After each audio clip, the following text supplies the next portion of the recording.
Welcome. Today, we're focused on local anesthetic systemic toxicity. Local anesthetic systemic toxicity is a life-threatening event. It happens when the plasma concentration of the local anesthetic just gets too high. It leads to devastating neurologic and then cardiovascular collapse. Exactly. Our mission today is simple. Give you the rapid, reliable knowledge that can save a life when this happens. The key insight here is that speed is really the only thing that separates a successful rescue from a catastrophe. So let's start with the absolute first line of defense. What is the most important clinical feature to catch before this whole thing progresses? The first line of defense is, without a doubt, the early recognition of the neurologic signs. We have to intervene here, before the cardiac system crashes. Once the heart is involved, management becomes exponentially more difficult. Okay, so can you specify those key neurologic symptoms? I feel like these are often subtle and can be mistaken for just patient anxiety. Yes, that subtlety is the danger. You need to look for subjective symptoms like tinnitus. Ringing in the ears? Exactly, ringing in the ears. Or perioral tingling and circumoral numbness. Sometimes patients describe it as a metallic taste. These often come before the more obvious signs like agitation or a sudden change in mental status. After that, you'll see muscle twitching, seizures, and then finally respiratory depression leading to a complete loss of consciousness. That progression really highlights the move from excitatory signs to depressant signs. So if those initial subtle neurologic signs are missed, what critical cardiovascular symptoms follow? The ones that indicate profound toxicity. Well, the cardiotoxicity comes from the anesthetic blocking cardiac sodium channels. It slows conduction and it depresses myocardial function. You'll see profound bradycardia, various degrees of conduction block, and severe refractive hypotension. If it's not corrected immediately, this whole thing rapidly devolves into ventricular tachyarrhythmias. Like ventricular fibrillation? Yes, or even complete asystole. So we're talking about a sequential crisis. Subtle nervous system signs, then this explosive cardiovascular failure.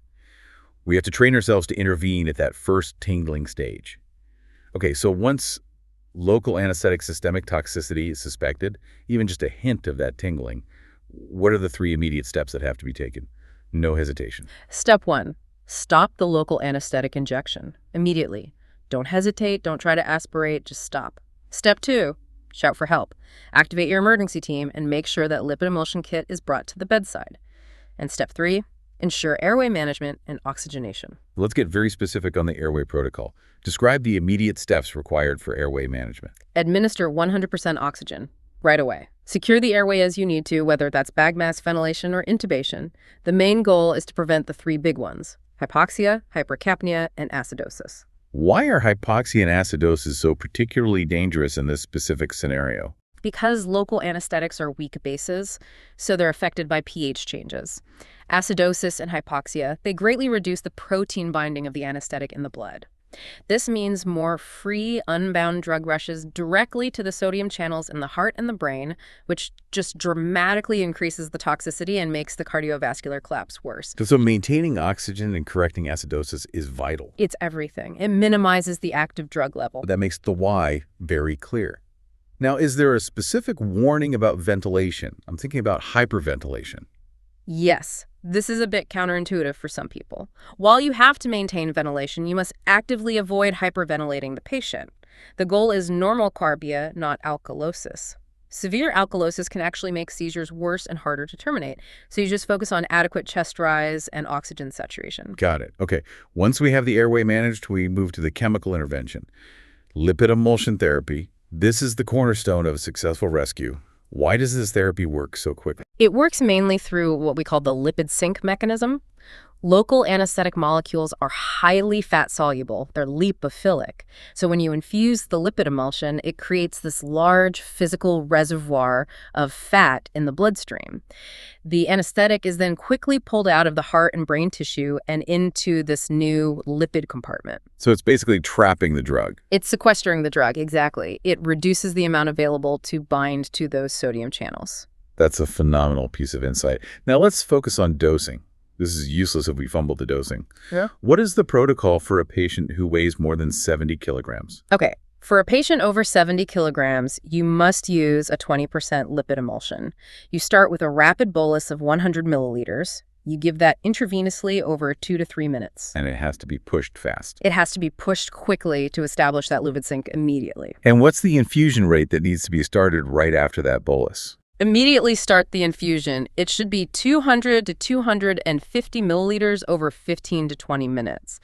That works out to a rate of about 0.25 milliliters per kilogram per minute. You need to make sure that infusion is set up and running while the bolus is being completed. Right. And it's essential to remember that dosing scales on ideal body weight, not necessarily actual weight, to avoid overdosing. So what's the weight-based protocol for patients weighing less than 70 kilograms? For smaller patients, the bolus is calculated at 1.5 milliliters per kilogram. Again, given intravenously over 2 to 3 minutes. The infusion after that is maintained at the standard rate of 0.25 milliliters per kilogram per minute, but that's calculated based on ideal body weight. And what if the patient is still unstable? The cardiac symptoms or hypotension persist after that first bolus. What are the next steps? You have to repeat the bolus, that 1.5 milliliter per kilogram dose. You can repeat it once or even twice if you have to, while you continue the infusion. If the patient is still unstable, the infusion rate itself can also be doubled to 0.5 milliliters per kilogram per minute. Okay, so with repeated boluses and increasing the infusion, what's the absolute maximum cumulative dose of 20% lipid emulsion we're allowed to give? Do not go over the absolute maximum dose of 12 milliliters per kilogram of the 20% lipid emulsion. If you exceed that limit, you run the risk of lipemia-related complications, things like fat embolism or interference with lab testing. All right, the lipid sink is active, but the patient might still be profoundly hypotensive or bradycardic.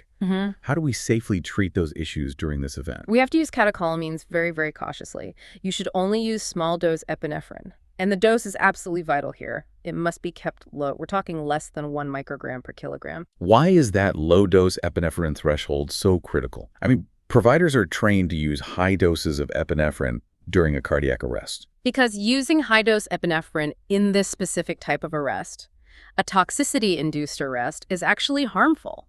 The heart muscle is already weak. It can't pump efficiently because of the sodium channel blockade.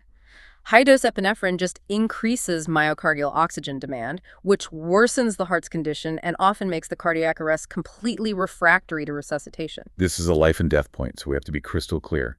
Name the specific cardiovascular drugs that must be avoided. Avoid vasopressin completely. Avoid all beta blockers and all calcium channel blockers. Also, and this is important, you must avoid giving lidocaine for any ventricular arrhythmias. Let's touch on the rationale for a couple of those. Why specifically avoid vasopressin? And why avoid beta and calcium channel blockers? Well, vasopressin causes profound coronary vasoconstriction, which further restricts blood flow to the myocardium that's already failing. And beta blockers and calcium channel blockers, by their very nature, will just deepen the existing conduction block and myocardial depression. They make resuscitation nearly impossible. Now, for the neurologic crisis, what's the preferred treatment for patients who are having seizures? You have to treat seizures promptly. Immediate control is necessary to prevent severe metabolic acidosis and hypoxia.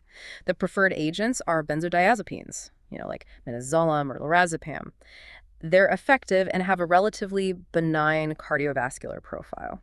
What about propofol? Is that ever acceptable? Given how fast it works, a lot of providers might reach for it first. Propofol is acceptable, but only in small, titrated doses. You must avoid giving large boluses or infusions of it.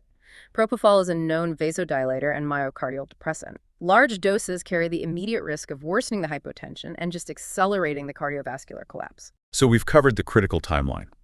Early recognition of those subtle neurologic symptoms, immediate activation and oxygenation, rapid initiation of lipid rescue with precise dosing, and this highly restrictive drug protocol.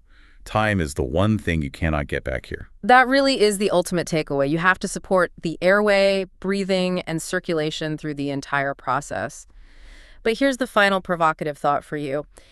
Even once the patient is stable and has woken up, the vigilance cannot start. Why the need for continued intense monitoring after the rescue? Because the risk of recurrent symptoms is real. It's substantial. This is because of redistribution of the local anesthetic. After the drug is trapped in the lipid sink, it can redistribute back out of the fatty tissues and into the plasma, Leading to a relapse. a delayed or relapsing toxicity, exactly.